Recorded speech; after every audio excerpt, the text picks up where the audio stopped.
Sophie van der Steen. J'ai créé une école alternative Soren qui est implantée à Buvrines et on a ouvert cette année, le 2 septembre. Maman de 2 enfants et prof de maths dans le secondaire. J'ai décidé de créer une école pour eux. Ça a été mon élan pour me lancer, foncer et y aller. Alors c'est une école alternative et une pédagogie essentiellement par projet. Donc où on fonctionne avec un décloisonnement d'âge. On a 2 groupes, un groupe maternel, un groupe primaire. Et donc ils sont tous ensemble, maternelle de 3 à 6 ans, les primaires de 6 à 12 et fonctionnent avec un projet. Donc là, après ce confinement, ils ont commencé le projet Tipeee. Donc vu qu'il fait beau et que pour l'extérieur, ils ont envie de s'amuser dans un Tipeee, c'était l'occasion de partir au bois à la récolte de bois pour fabriquer ce Tipeee. Et là vont s'ajouter plein de défis. Défis mathématiques, quelle est la forme géométrique de ce Tipeee, à quoi ça ressemble. On peut partir dans l'histoire sur sa forme justement et comparer avec la pyramide. On a un enfant qui va faire une poésie sur le Tipeee, libre à lui, avec des consignes à respecter en alexandrin par exemple, le nombre de phrases, etc. Mais avec cette liberté autour du Tipeee. On a la recette de cuisine pour amener le côté indien.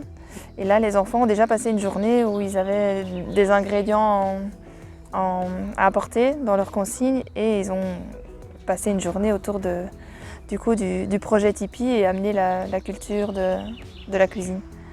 On essaye au mieux de respecter le rythme de l'enfant. Donc non seulement on travaille par projet, mais c'est toujours dans ce respect du rythme. Donc un enfant qui ne connaît encore rien par exemple, un enfant de 6 ans qui n'a pas encore appris les règles de base, on va dire mathématiques, ne sera pas calculer le volume du Tipeee. Mais il va être peut-être capable d'apprendre déjà des aspects mathématiques plus poussés que son âge. Donc il y a un respect du rythme, même si un respect du rythme dans le positif aussi. S'il apprend rapidement, il va pouvoir aller plus loin qu'un programme pourrait le prévoir. Et en contrepartie, si un enfant a besoin, il travaille le Tipeee, ils vont écrire dans leur cahier de projet ce qu'ils ont fait de la journée. S'il apprend seulement à écrire, eh bien c'est pas grave, il aura le temps aussi il aura ce temps pour apprendre et il n'y a pas cette pression avec le rythme justement, pas de pression parce qu'on n'a pas non plus une différence et qu'on n'a pas non plus de points, de cotations, d'interrogations, de bulletins et tout ça. On bannit totalement. Donc on va apporter cette lisibilité de compétences autrement dans les semaines à venir et d'une manière totalement alternative. Comme par exemple l'exposition aux parents. Et donc ça c'est une nouveauté qui sort du confinement et qui sera une force. C'est que tous les mois, les enfants vont pouvoir accueillir à l'école que leurs parents et eux présenter tout ce qu'ils auront fait à travers les projets, tous les aspects pédagogiques et de A à Z en fait.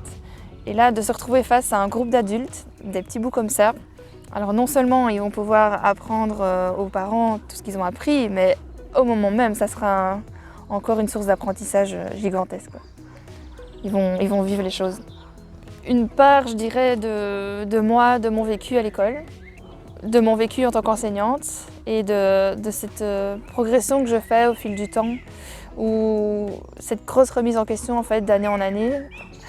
J'enseigne depuis 8 ans et chaque année je vais de plus en plus loin dans la connaissance de l'adolescent et de l'enfant et de l'être et dans son respect à lui en fait. Et est arrivé au même moment que je sois maman et au moment où il fallait penser à une école, ben là ça a été le déclic, tout s'est lié et il fallait se lancer, pour moi, il fallait se lancer dans une école alternative. Je voyais rien d'autre parce que je crois en ce projet-là, je crois en une école qui laisse la place à un enfant tel qu'il est et qui respecte son rythme, qui le laisse être lui en fait. Alors, cette école, je pense l'avoir pensée déjà en première ou en deuxième secondaire, ça a commencé à mûrir. Mûrir, c'est un grand mot, mais ça commençait en tout cas parce que je n'y trouvais pas ma place et que c'était très compliqué en fait. Et du coup, d'année en année, sans me rendre compte, je m'imaginais, plutôt qu'écouter le prof comme il aurait fallu, j'imaginais une classe différente, un contexte différent. Je me mettais dans un monde complètement différent en fait. Et donc, ce qui veut dire que ça mûrit depuis vraiment très longtemps. Ensuite, d'avoir le métier d'enseignante entre guillemets entre les mains, là ça m'a apporté des clés et des outils et ça m'a réconfortée dans mon ouverture en fait pour quelque chose d'autre. Et donc, ne sachant pas comment faire et découvrant mon côté autodidacte, j'ai foncé en fait. Je me suis renforcée dans l'autodidacte qui n'est jamais mis en avant, je trouve, dans la société d'aujourd'hui. Et donc ça m'a aidé à m'enrichir. Dans mon parcours d'enseignante, je vis parfois les choses comme une agression en fait. Quand certains élèves vivent des choses ou des injustices à mes yeux, c'est parfois très compliqué pour moi. Et donc ce retrait, ce décalage qui est fréquemment présent en fait, m'emmène et me bascule tout le temps après vers d'autres recherches, d'autres croyances. Et plus je m'inspirais et que je m'intéressais à tout ce qui est alternatif, et plus mes idées de longue date revenaient en fait. Et donc là, le fait de créer une école commençait à devenir une phrase régulière dans ma vie et des questions, mais ça a été très très vite. Jusqu'à ce que l'injustice que je ressens parfois au quotidien, au travail, se représente encore une fois de plus à mes yeux. Et j'ai eu cette goutte d'eau en fait. Ça aurait pu être autre chose à un autre moment, mais ça a été ma goutte d'eau. Là, je me suis dit, je m'assieds, j'écris, j'y vais, j'ai tout en fait. Ça a été très vite en fait. J'ai commencé à écrire en me posant la question, comment on crée une école? Qui sait ça? Je ne savais pas mieux que personne. Et donc j'ai écrit sur internet comment créer une école. Et là, des sites internet m'ont inspirée. Il n'y avait vraiment pas un site tout fait, bien évidemment. Mais par contre, il y avait la structure d'une ASBL, plein de choses. Et de tout ça, j'ai travaillé vraiment dans la recherche toute seule avec mes cahiers et essayer de prendre des notes, de faire des mind mapping, de voir clair globalement. Et je me suis dit qu'il fallait très vite ne plus être seule, mais avoir des gens autour de moi. Et là, j'ai une amie, Lorraine, qui a bien voulu faire partie de l'aventure et m'aider au départ dans la création de la SBL. Donc je cherchais de l'aide pour créer le côté SBL, pour moi être dans la pédagogie. Finalement, Lorraine a été tellement investie et tellement amoureuse du projet qu'elle s'est investie plus que ça. C'était non seulement la SBL, mais elle n'a pas pu s'arrêter. Elle était donc autant impliquée que moi en fait. D'où Soren, on a mixé nos deux prénoms. Et dans mon parcours, je m'étais dit en fait tout de suite, il faut que je m'ouvre et que j'en parle à un maximum de personnes et en étant convaincue que tout arriverait. Et tout est arrivé. Donc j'étais convaincue qu'à force d'en discuter, il y allait avoir une personne qui allait prendre au bateau. Donc j'ai rencontré Michael après 2 semaines qui me proposait ces lieux. Et partant du lieu, on se posait la question, est-ce que c'est pour septembre de l'année prochaine? Et finalement, on a lancé des petites conférences, séances d'information sur un projet qui était en cours et l'école encore inexistante, mais pour voir si des gens allaient prendre. Et là, on avait déjà des envies d'inscription, etc. Donc ça montait très très vite. Et de plus en plus, le bateau devenait de plus en plus grand et on est arrivé en quelques mois en quelques séances en fait, à avoir 20 enfants et un peu plus même, et donc 20 familles qui nous soutenaient. Je vais commencer par le côté plus difficile. Ce qui a été compliqué, c'est étant jeune entrepreneuse et inexpérimentée en fait, c'est ma première année. Donc c'était de me lancer justement dans l'inconnu, avec une forme de conscience et une forme de naïveté. Et ça, c'était le plus compliqué, je pense, de faire ses preuves sans bagage derrière. Oui, et de faire mon expérience sur le terrain, parce que je n'avais pas le droit à l'erreur, en fait. Pas le droit à l'erreur, non, mais je n'avais pas le droit à avoir besoin d'énormément de temps avant que tout se mette en place parce qu'il y a les enfants et l'anxiété des parents qui est normale. Et donc il fallait très vite des preuves, il fallait très vite du concret pour les familles. Et là il y avait un autre problème, c'est que les familles avaient un besoin énorme de communication, normal. Et moi le projet il est clair dans ma tête et concret, mais il doit être partagé. J'étais moi du coup tiraillée de partout et j'étais pas au bon endroit. Tu vois, ça a manqué ça cette année. C'est que ouais, trouver et prendre et trouver les deux. Parce que je savais où était ma place, c'était dans la pédagogie. Et en même temps, il fallait rester dans la globalité de tout. Et donc ça a été dur aussi parce qu'eux attendaient une directrice et avec un profil peut-être différent aussi. Enfin, pas mon équipe, mais je ressentais quand il y avait un problème, c'était à cause de la tête, quoi. Et c'est vrai que ça c'était compliqué, cette place. Ce qui veut dire que le schéma interne, la structure de base, elle devrait être là dès le début. Moi, elle s'est construite après. Je suis arrivée en disant je veux pas l'étiquette de directrice et finalement j'avais l'impression qu'il fallait et voilà. Si j'étais arrivée avec mon schéma tout de suite, ça aurait été plus clair et pour tout le monde. Alors le bilan, je vais parler de 3 choses.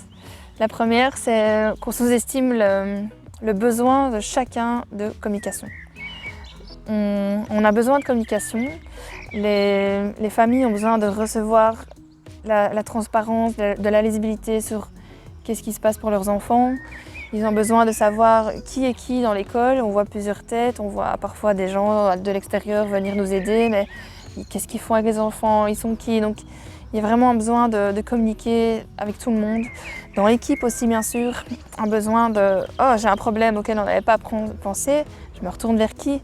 Et ça, c'est un besoin vraiment essentiel. Alors le deuxième point, c'est de se rassembler de personnes avec lesquelles on partage les mêmes valeurs. Quand j'ai commencé le projet, on avait une équipe qui finalement s'est dissociée pour en construire une autre, où certains sont là depuis le début et on a reconstitué une équipe. Et cette équipe, on s'est rendu compte au fil du temps qu'on a besoin d'énormément d'heures à consacrer pour discuter des valeurs fondamentales d'une école ou d'un projet. En tout cas, c'est une certitude qu'il faut que chacun partage exactement les mêmes valeurs. On doit être certain que si je dis que dans mon école, on tâche que les enfants développent l'autonomie, la solidarité, la confiance en soi, dans ma tête, c'est clair. Mais en fait, pour quelqu'un d'autre, il va me dire « Ah oui, bien sûr, ces enfants-là doivent partager ces trois fondamentaux. » Mais finalement, autonomie pour l'un ne veut peut-être pas dire autonomie pour l'autre. L'autonomie pour l'un, ça peut être l'autonomie de s'habiller tout seul et de manger tout seul. Alors pour moi, l'autonomie, c'est pouvoir aller poser les questions aux bonnes personnes quand on se rend compte qu'on aime telle ou telle chose, et donc un côté plus pédagogique. Et donc d'où l'intérêt d'être d'accord sur chaque mot et mettre des mots sur des valeurs communes. Deuxième leçon très importante. Et une troisième chose, c'est trouver et prendre sa place.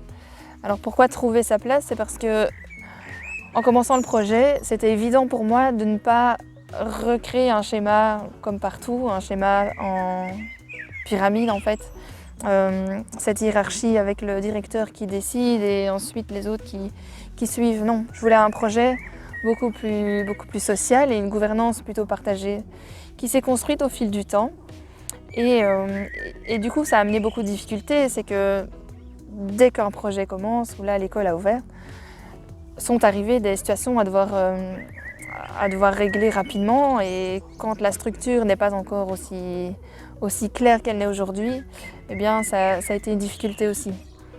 Donc un conseil serait d'arriver avec cette conscience déjà de cette place à prendre pour arriver à la prendre après. D'avoir trouvé sa place avant de pouvoir la prendre. J'ai toujours eu cette confiance, cette conviction profonde que c'est ça qu'il faut pour les enfants. Et donc de s'entourer aussi de personnes qui...